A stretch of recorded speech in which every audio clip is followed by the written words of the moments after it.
आइए आज हम लोग स्टडी करेंगे cell the unit of life. इससे संबंधित नीट में जो क्वेश्चन पूछे गए हैं। तो पहला क्वेश्चन है हमारा, कह रहा है लिस्ट 1 और लिस्ट 2 दी गई हैं।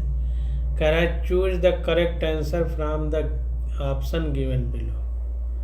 तो इनको मैच करना है और मैच करके हमको बताना है कि कौन सा ऑप्शन करेक्ट है। तो जैसे देखिए, रॉबर्ट ब्राउन के बारे में हम लोगों ने पढ़ा है कि उन्होंने न्यूक्लियस की खोज की थी। इसी प्रकार से जो अन्य चीज़ें हैं उनके बारे में भी हम लोग समझेंगे। तो देखिए यहाँ पर जो फ्लेमिंग है, फ्लेमिंग ने क्रोमैटिन की खोज की थी। रॉबर्ट ब्राउन ने बता दिया हमने कि न्यूक्लियस की खोज की थी। और जॉर्ज पायलट ने राइबोसोम की खोज की थी। कैमिलो गोल्गी ने डिस्क शेप साइक और सिस्टर्नी नियर सेल न्यूक्लियस इन्होंने देखा था। तो कुल मिलाकर के पहले वाले का सेकंड करेक्ट हो जाएगा, बी वाले का 4 करेक्ट हो जाएगा, सी वाले का पायलट ने राइबोसोम की खोज की थी, सी का 3rd करेक्ट हो जाएगा। और कैमिलो गोल्गी ने ये सिस्टर्नी नियर सेल न्यूक्लियस देखा था, डिस्क शेप साइक जो था इसको देखा था, तो डी का 1st करेक्ट हो जाएगा। तो ये वाला विकल्प हमारा करेक्ट हो जाएगा। अब यहाँ पर थोड़ा सॉल्यूशन देख लेते हैं तो और स्पष्ट हो जाएगा। तो देखिए, कह रहा है nucleus as a cell organelles was first described by Robert Brown as early as 1831। तो रॉबर्ट ब्राउन ने न्यूक्लियस की खोज की थी। Later the material of the nucleus stained by the basic dyes was given the name chromatin by Flemming. तो Flemming ने नाम chromatin का दिया था और इनको पहले स्टैन किया था बेसिक डाई से, तो ये चीज़ें स्टैन हो गई थी। Ribosome are the granular particle, दाने जैसी संरचना है। First discovered under the microscope, पहली बार माइक्रोस्कोप से देखी गई। Dense particle by George Palade, तो जॉर्ज पायलट ने इनको खोजा था। Camillo Golgi first observe densely stained reticular structure near the nucleus, it consist of many disc shape sac or cisternae. तो ये हमने ये कैमिलो गोल्गी ने देखा था। तो कुल मिला के ये वाला ऑप्शन हमारा करेक्ट है। अब क्वेश्चन नंबर 2 आ जाता है, कह रहा mesosome is a cell is a in a cell is a. तो हमने पढ़ा था जैसे माइटोकॉन्ड्रिया होती है यूकैरियोट में, वैसे प्रोकैरियोट में मीजोसोम होता था जो रेस्पिरेशन से संबंधित था। ये हमने पढ़ा था। तो यहाँ पर देखिए सी ऑप्शन करेक्ट है। Special structure found by extension of plasma membrane. तो प्लाज्मा मेम्ब्रेन के एक्सटेंशन से बनता है मीजोसोम। तो सी वाला ऑप्शन हमारा करेक्ट हो जाएगा। प्रोकैरियोट में पाया जाता है। इसको देखते हैं, mesosome are found by the extension of plasma membrane. तो जो प्लाज्मा मेम्ब्रेन है यानी झिल्ली है, वो ऐसे ऐसे एक्सटेंशन होता है यानी खिंच जाती है, उसी से मीजोसोम बनता है। ऑप्शन 3rd करेक्ट है। Lysosome are membrane bound vesicular structure. जो लाइसोसोम है हमारा, ये मेम्ब्रेन बाउंड वेसिकुलर स्ट्रक्चर यानी वेसाइकिल जैसा है, अंदर जैसे कोई गुहा बन जाए। तो ऑप्शन पहला इनकरेक्ट हो जाएगा। इसमें कह रहा है मेम्ब्रेन बाउंड वेसिकुलर स्ट्रक्चर, तो गलत है मीजोसोम के लिए। अब सेवरल राइबोसोम्स में attach to a single mRNA and form a chain called polyribosomes, 10 option second is incorrect. तो special structure chain of many ribosome attach to a single mRNA, तो ये हमारे बहुत सारे mRNA मिलके क्या बनाते हैं, पॉलीराइबोसोम, ना कि मीजोसोम। तो मीडियम साइज क्रोमोसोम है नहीं, तो इसका मतलब ये है कि सी वाला हमारा करेक्ट है कि प्लाज्मा मेम्ब्रेन की एक्सटेंशन से एक स्पेशल स्ट्रक्चर बनता है जिसको हम लोग क्या बोलते हैं, मीजोसोम बोलते हैं। जो नई वाली एनसीईआरटी है तो इस चैप्टर में मीजोसोम का जिक्र नहीं किया गया है। अब अगला क्वेश्चन देखते हैं। कह रहा है लिस्ट फर्स्ट और लिस्ट सेकंड है, choose the correct option from the option given below. तो इसमें भी हम लोगों को चूज करना है कि कौन किसके साथ मैच करेगा। तो यहाँ पर देखिए पहला है ए, कह रहा है हिस्टोन। तो हिस्टोन हमारी पॉजिटिवली चार्ज्ड बेसिक प्रोटीन होती है, इसके बारे में हम लोग एनसीईआरटी में पढ़ चुके हैं। और ये न्यूक्लियोसोम होता है, ये DNA wrapped around histone octamer. तो ऑक्टामर होता है हिस्टोन का, उसमें डीएनए इस तरह से लिपटा रहता है, तो उसी को हम न्यूक्लियोसोम कहते हैं। आगे हम इसका स्ट्रक्चर देखेंगे। यूक्रोमैटिन लूजली पैक्ड क्रोमैटिन है और हेट्रोक्रोमैटिन डेंस पैक्ड क्रोमैटिन है। तो ये सब हम लोग जो एनसीईआरटी के पीछे क्वेश्चन किए हैं उनमें आया है। तो यहाँ पर देखिए डी विकल्प हमारा करेक्ट हो जाएगा। तो इसको देख लेते हैं अलग से। तो histone positively charge basic protein है, हमारा nucleosome DNA wrapped around histone octamer है, euchromatin loosely packed chromatin है, लूज वाली, और हेट्रोक्रोमैटिन डेंसली पैक्ड क्रोमैटिन है। तो ऑप्शन 4 या डी वाला हमारा करेक्ट है। अब देखिए अगला क्वेश्चन आ जाता है हमारा। कह रहा है which of the following statements is correct about the type of junction and their role in our body. तो which of the following statements is correct about the type of junction and their role in our body. तो हमारी body में इसका क्या role है और junction कितने type के हैं ये हमको बताना है। तो देखिए जंक्शन के बारे में इस चैप्टर में नहीं दिया गया है, परंतु फिर भी क्वेश्चन आ गया है तो हम इसको समझेंगे। तो बस मोटी भाषा में इतना समझिए, क्वेश्चन पीछे भी आ चुका है, हम लोग कर चुके हैं कि किसी चीज़ को टाइट से बांध दिया जाएगा तो लीकेज नहीं होगा, बाहर निकलने वाला सब्सटेंस बंद हो जाएगा। तो देखिए बी में कह रहा है tight junction help to stop substances from leaking across a tissue. किसी चीज़ को टाइट करके बांध दिया जाए तो बाहर कोई पदार्थ नहीं निकलेगा।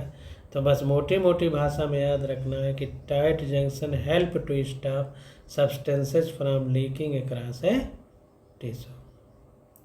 तो बी वाला विकल्प हमारा करेक्ट है। The answer second option correct है, because tight junction help to stop substance from leaking across a tissue. Option 1, 3 और 4 आर इनकरेक्ट।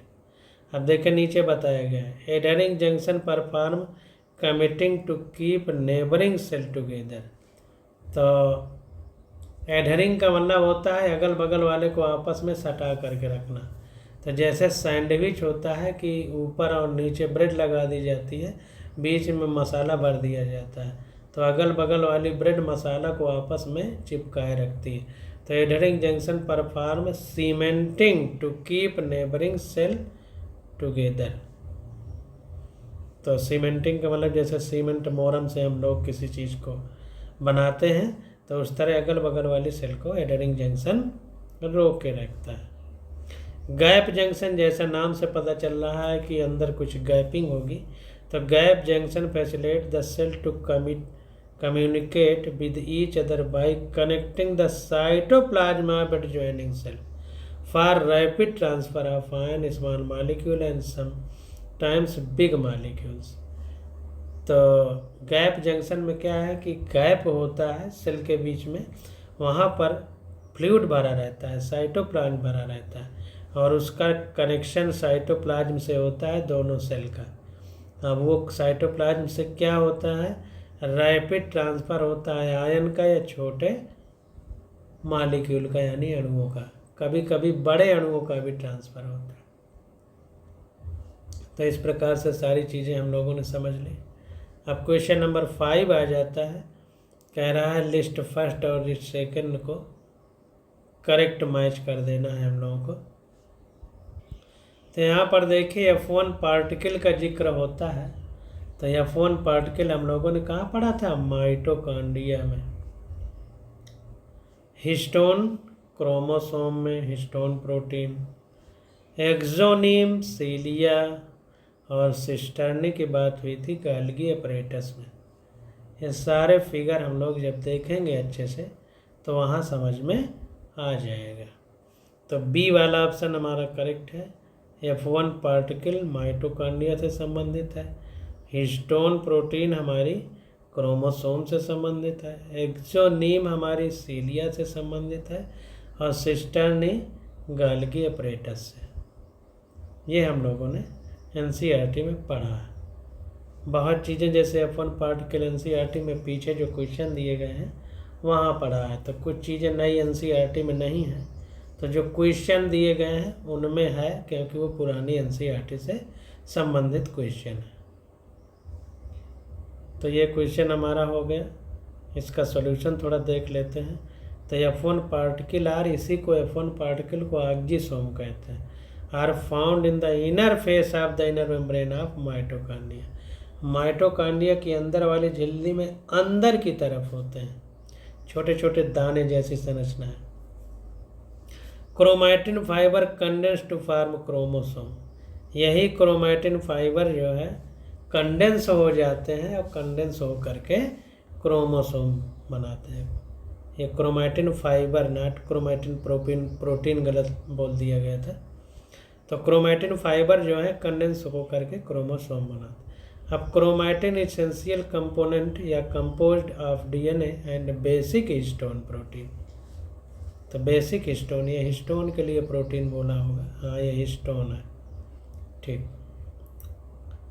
तो ये चीज़ हो गई। अब core of cilia is known as axoneme. तो जो सीलिया का कोर होता है उसको हम एक्सोनीम बोलते हैं। और गाल्गी कॉम्प्लेक्स में सिस्टर्नी और सैक लाइक स्ट्रक्चर। तो गाल्गी कॉम्प्लेक्स में जो सिस्टर्नी होता है वो सैक लाइक स्ट्रक्चर होता है। तो बी वाला ऑप्शन हमारा करेक्ट हो जाएगा। अब क्वेश्चन नंबर 6 आ जाता है। कह रहा है given below are 2 statements, statement 1 और स्टेटमेंट 2। तो कह रहा है in the light of the above statement choose the correct answer from the option given below. तो ट्रू और फॉल्स बताना है। तो इसको देखते हैं। तो कह रहा है concentrically arranged cisternae of Golgi complex are arranged near the nucleus with distinct convex cis are maturing and concave trans are forming phase। तो जो सिस है ये मैच्योरिंग फेज कह रहा है, और जो ट्रांस है ये फार्मिंग फेज कह रहा है, जो न्यूक्लियस के पास होती हैं। गाल्गी कॉम्प्लेक्स बनते समय हमने सिस और ट्रांस वाली स्थिति देखी थी। सिस कॉन्वेक्स था और जो ट्रांस थी वो कॉनकेव थी। अब इसमें बताना है कि जो ट्रांस फेज है वो फार्मिंग है और सिस मैच्योरिंग है, इसमें हमको समझना है। तो सिस को हम मैच्योरिंग कहेंगे और ट्रांस को फार्मिंग कहेंगे। सही है या गलत ये बताना है। दूसरा ऑप्शन क्या है? कह रहा है number of proteins are modified in the cisternae of Golgi complex before they are release from the cis phase. तो सिस फेज में रिलीज होने से पहले जो गाल्गी कॉम्प्लेक्स की सिस्टर्नी है उसमें बहुत संख्या में प्रोटीन का मॉडिफिकेशन होता है।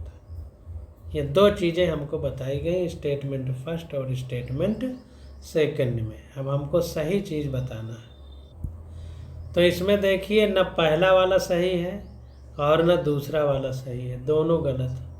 क्योंकि ये जो सिस फेज है ये फार्मिंग फेज है और जो ट्रांस फेज है वो मैच्योरिंग फेज है। इसमें उल्टा लिखा है इसलिए गलत हो गया। अब ये प्रोटीन का मॉडिफिकेशन जो है ये राइबोसोम के द्वारा होता है रफ एंडोप्लाज्मिक रेटिकुलम में, ना कि हमारा गाल्गी कॉम्प्लेक्स में। पहला भी गलत हो गया, दूसरा भी। इसको देखते हैं। देखिए डी ऑप्शन करेक्ट है। Both statement first and statement second are false, दोनों गलत।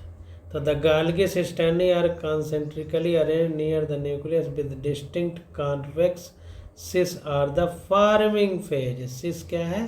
फार्मिंग फेज है, उसमें मैचुरेशन फेज लिखा है। And concave trans are the maturing phase.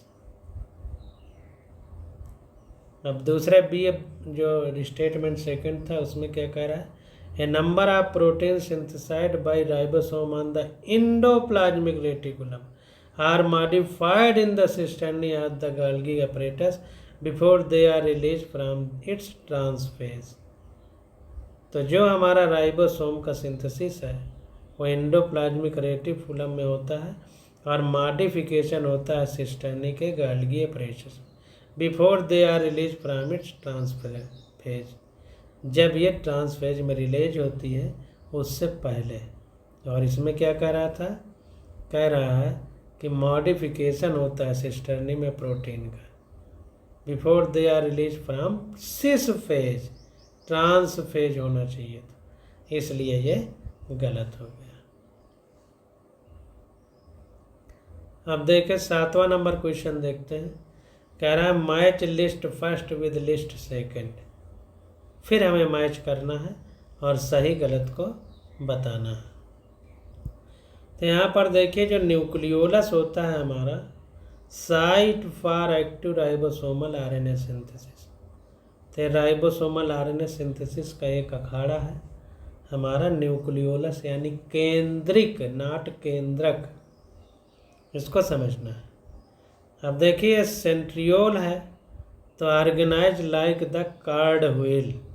तो जैसे बैल के गाड़ी का पहिया होता है उसमें 3-3 के डंडी लगा दी जाए तो उस तरह से कार्ड व्हील की तरह ये होता है। तो बी का सेकंड करेक्ट हो जाएगा। अब ल्यूकोप्लास्ट यानी वर्णी लवक, अवर्णी लवक जो सफ़ेद रंग का होता है, तो फॉर स्टोरिंग न्यूट्रिएंट्स, इसमें न्यूट्रिएंट स्टोर होते हैं। जैसे मूली है सफ़ेद होती है तो मोटी हो जाती है जड़, इसका मतलब उसमें फूड मटेरियल स्टोर हुआ है। अब गाल्गी अपरेटस आ जाता है तो Golgi apparatus site of formation of glycolipid.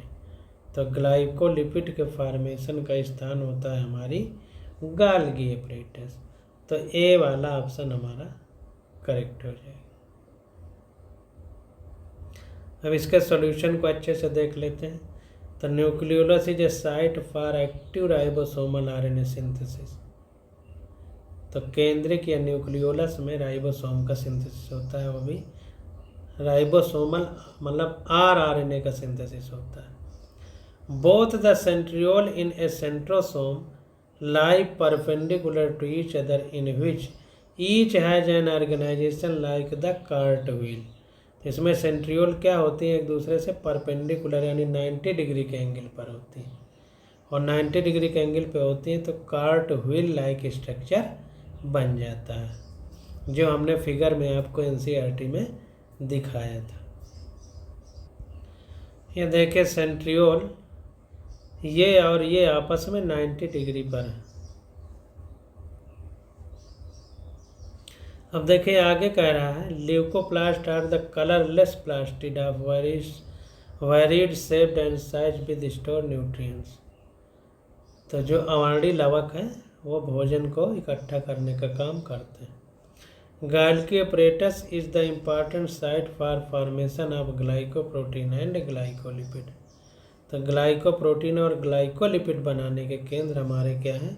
गाल्गी apparatus. ये देखिए गाल्गी अपरेटस, ये गाल्गी अपरेटस का फिगर दिया गया है और यहाँ पर देखिए important site for formation of glycoprotein and glycolipid. तो इस प्रकार से क्वेश्चन हमारा हो गया। अब क्वेश्चन नंबर 8 देते हैं। कह रहा है the DNA present in chloroplast is. तो क्लोरोप्लास्ट यानी हरित लवक के अंदर जो डीएनए पाया जाता है वो कैसा होता है?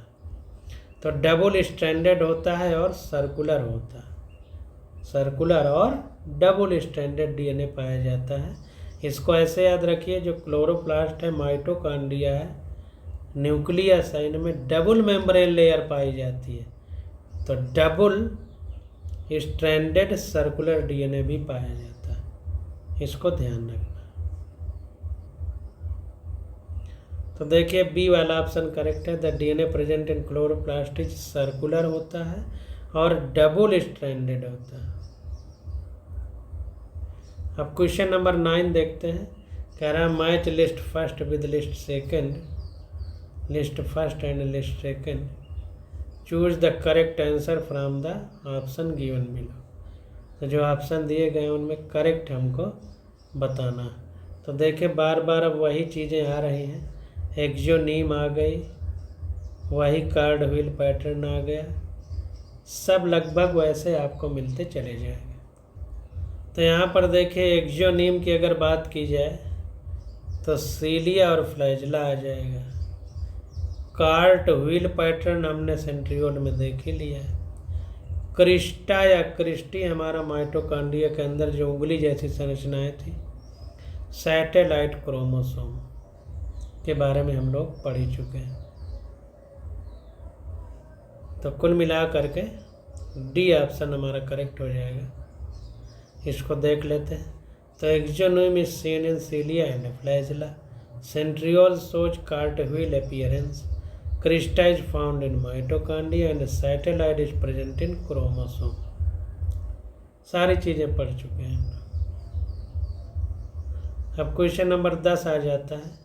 कह रहा है given below are two statement, statement first second, और हमको बताना है कि सही कौन है गलत कौन है, करेक्ट और इनकरेक्ट बताना है।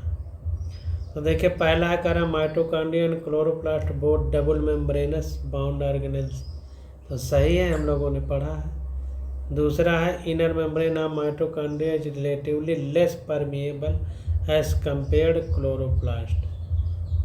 तो कह रहा है जो माइटोकॉन्ड्रिया की इनर मेम्ब्रेन है वो कम पारगम्य होती है क्लोरोप्लास्ट की तुलना में। तो अब इनमें कौन सही है कौन गलत है हमको बताना है। तो यहाँ पर देखिए जो दूसरा वाला स्टेटमेंट है कि inner membrane of mitochondria is relatively less permeable as compared chloroplast, ये गलत है। पहले वाला तो सही है। जो इनर मेम्ब्रेन माइटोकॉन्ड्रिया की ज़्यादा परमिएबल होती है, बल्कि क्लोरोप्लास्ट वाली इम्परमिएबल होती है। इसको देख लेते हैं। तो देखिए कह रहा है कि both mitochondria and chloroplast are double membrane bound cell organelle, ये तो सही हो गया। Transport of ion occurs across the inner membrane of mitochondria, mitochondria के अंदर वाले झिल्ली पर ट्रांसपोर्ट होता है आयन का।